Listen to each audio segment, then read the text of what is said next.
Have you ever experienced this profound and confusing betrayal? You're doing well. You're healing, you're growing, you're finding your voice, and you're finally standing in your own power. And then, without warning, someone you once considered a close friend, a family member, or a partner suddenly turns on you. They treat you with contempt. They spread rumors. They subtly undermine your success or question your motives. You didn't do anything wrong. You didn't start a fight. You didn't betray them. Yet, their attitude towards you has shifted from warmth to an icy, palpable disdain.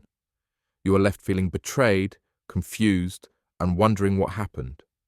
You start to question yourself. Did I do something wrong? Was I ever truly loved in the first place?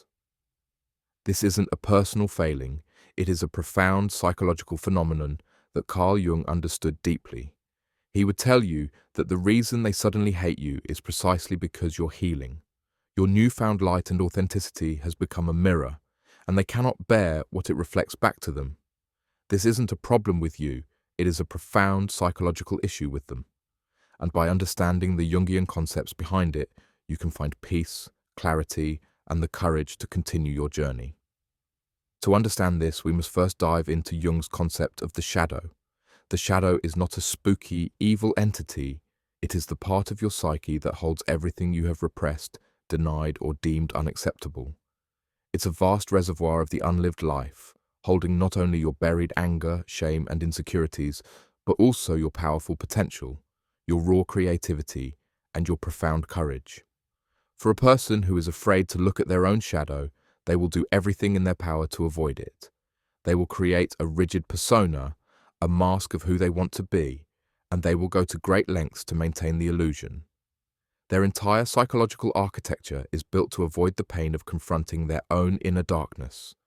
The persona is the safe face they show the world, a carefully constructed fortress to protect the terrified child within. The tension between the persona and the shadow in such a person can be thought of as a dam holding back a powerful raging river. They have spent their lives building a persona, the dam, to hold back the force of their repressed emotions and unlived potential, the river. Your growth, your authenticity, and your courage act as a psychological earthquake. It causes cracks to form in their dam, and the pressure of their own unowned emotions becomes too great. They are not mad at you. They are terrified of the flood that is threatening to break through. When you begin your journey of healing and growth, you start to integrate your own shadow. You learn to accept your imperfections, own your power, and embrace your authenticity. You become a person who is whole, and in doing so, you become a living, breathing challenge to their fragile worldview. Your courage to be authentic is a direct threat to their need to maintain a lie. Your willingness to stand in your own light shines a spotlight on their darkness. The things they hate in you are not actually in you at all. They are in them. They are simply seeing their own unowned shadow projected onto you. Let's be specific. This is not a vague theory. This plays out in specific, painful ways. The backhanded compliment. You receive a promotion and a friend says, "That's great, you must have gotten lucky." Their words are not a reflection of your luck. They are a reflection of their deep-seated jealousy and fear that they are not good enough. Your success is a mirror that shows them their own unlived ambition. The scapegoat. When you start to set healthy boundaries, a family member who fears their own assertiveness and is trapped in a persona of being a nice person will see you as mean or selfish. They will hate you for the very courage they lack because your boundaries force them to confront their own inability to say no and protect themselves. The subtle sabotage. A partner who has repressed their own emotional needs might accuse you of being too dramatic or too sensitive when you express your feelings. Their hatred for your authentic emotion is a projection of their own fear of feeling anything deeply and a desperate attempt to shut down a part of themselves that they find unacceptable. Their hate is not personal. It is a desperate, unconscious act of self-preservation. It is a defense mechanism designed to protect their fragile ego from the painful truth you represent. By hating you, they can maintain the fantasy that they are the good person and you are the bad one. It's much easier to blame you, to make you the scapegoat for their own internal turmoil, than it is to face the darkness within themselves. Their hate is not an attack on your character, it is a symptom of their own psychological disease, the psychological purpose of the disconnect. This profound and painful disconnect is not a tragedy, it is a necessary stage in your personal hero's journey.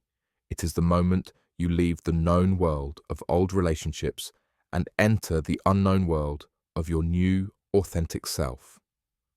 This betrayal is a signal from the universe, a profound act of psychological triage that is clearing your path for the next stage of your life. The hatred you are receiving is a sign that you are successfully shedding a version of yourself that was tied to their reality. It's the psychological equivalent of a snake shedding its skin. While it is uncomfortable and even painful, it is a sign of profound and vital growth. The old skin has become a container for what's holding you back, and the hate is the cracking of that container. This painful separation is a form of spiritual or psychological clearing, where the universe is clearing out the old to make way for the new. It's a profound act of grace, disguised as rejection.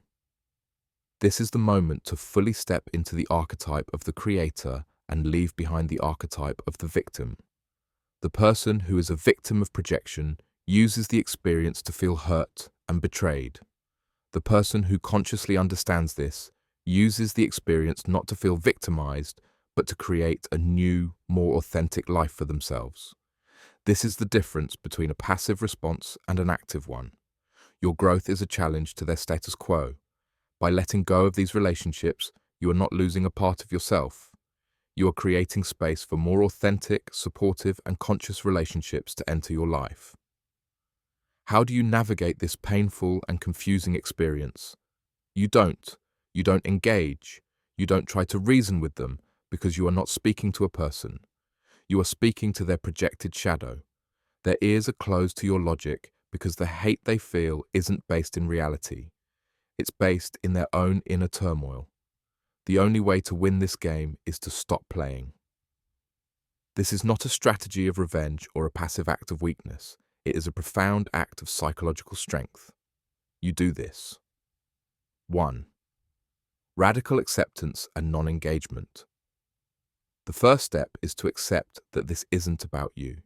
This is about them and their own inner struggle. Their hate is a reflection of their own pain, not of your worth. You don't have to be a witness to their projection. It is okay to create distance, to set a boundary, to unfollow, to disengage. This is not running. It's a necessary act of protecting your energy and your peace. You must become a blank slate to their attempts to provoke you. When they say something hurtful, you simply say, "I understand, you feel that way," and walk away. Their projections cannot stick to a clean mirror. Your refusal to engage is a declaration that you will no longer be a receptacle for their psychological garbage. 2. Use their projection as a compass. This is a powerful, counterintuitive step. The things they accuse you of are often a clue to their own unhealed shadow. You can use their words as a map to their own inner turmoil. Take a journal and create 2 columns. In the first column, write down the things they have accused you of. In the second column, ask yourself, what part of their shadow does this really point to?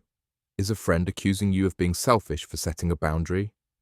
Ask yourself, what part of them is afraid of their own need for self-care and why have they denied that part of themselves?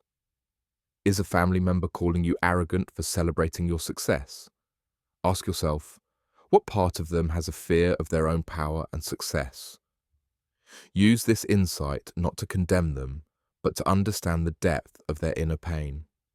This act of compassionate detachment not only protects you from their energy, but also deepens your understanding of the human psyche and, most importantly, of your own shadow. 3. Embrace it as a rite of passage.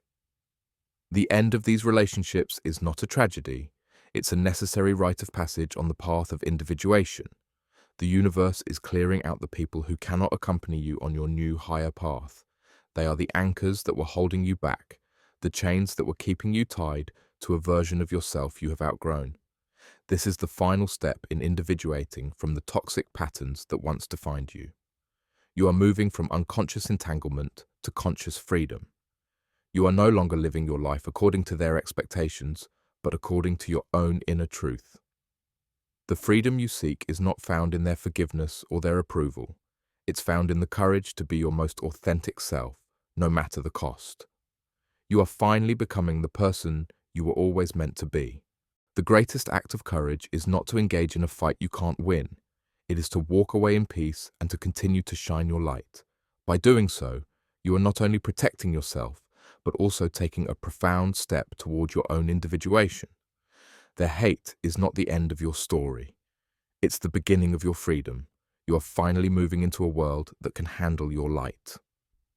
Comment: light if you are ready to shine.